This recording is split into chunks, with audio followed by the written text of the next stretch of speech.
What if the answer to losing weight, getting stronger, living a longer life was absolutely free and something you're already doing every single day?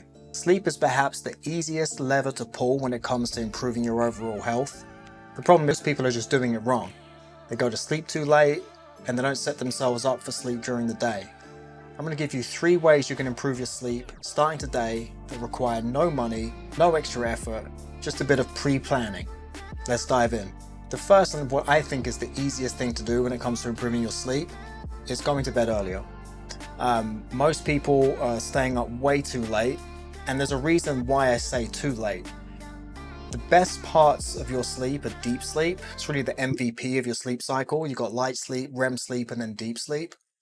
Deep sleep is where your brain flushes out a lot of the crap that's built up during the day. It's where muscle repair takes place during deep sleep. Memories take form.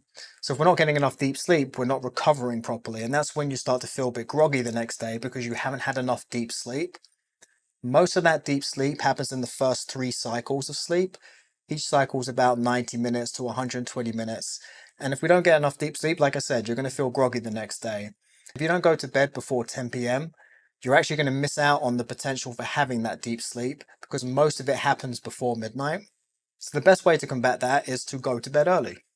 I go to bed between 9 and 10 p.m. I found that to be the best way of getting a bump in my deep sleep.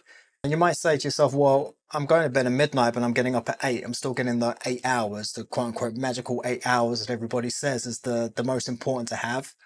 But like I said, it's not about the quantity of the sleep, it's about the timing of it. That's more important. Getting to bed at 10 and then waking up at 6 is much better than going to bed at midnight and getting up at 8 for the reasons I've already explained. You also want to start training your body by going to bed at a consistent time. And the best way I like to think about going about it is to essentially reverse engineer from the time you go to bed and then set up your day the whole way to make sure you can hit that target. Which also leads me into my next free tip that you can use.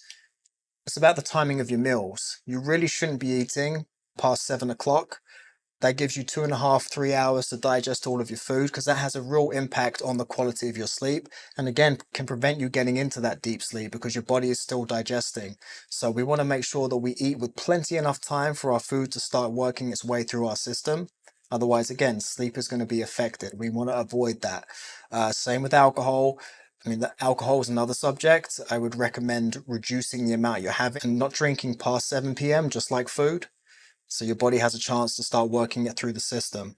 The timing of when you consume food, alcohol, and even coffee throughout your day can really have a big impact. And that's what going back to reverse engineering your day for when you're going to go to sleep has a huge impact, right? Because when you have your coffee can determine how well you sleep later that night. The half-life of caffeine is about 5 hours, which means if you're having it at 3, 4 in the afternoon, there's still going to be plenty in your system when you go to bed at 9, 10 p.m. And it can play a role in the architecture of your sleep. It can be very disruptive. So I always recommend reducing the amount of caffeine you have as the day goes on and stopping around 1, 2 p.m., maybe 3 p.m. at a push. I'm a big coffee drinker. I feel your pain. I love coffee. But when I stop drinking it around 3 p.m., I've noticed a big improvement in my deep sleep, particularly. So again, reverse engineering your day from when you're going to go to bed and then setting up the day around when you eat, when you drink your coffee, if you're going to have alcohol, when you have that too, because you know it will affect your sleep at the end of the day. And then the third free tip is really trying to get in tune with your circadian rhythm. And the interesting thing is how you start your day can actually have a big impact on your sleep that night. So again, we're reverse engineering our whole day from the moment we wake up.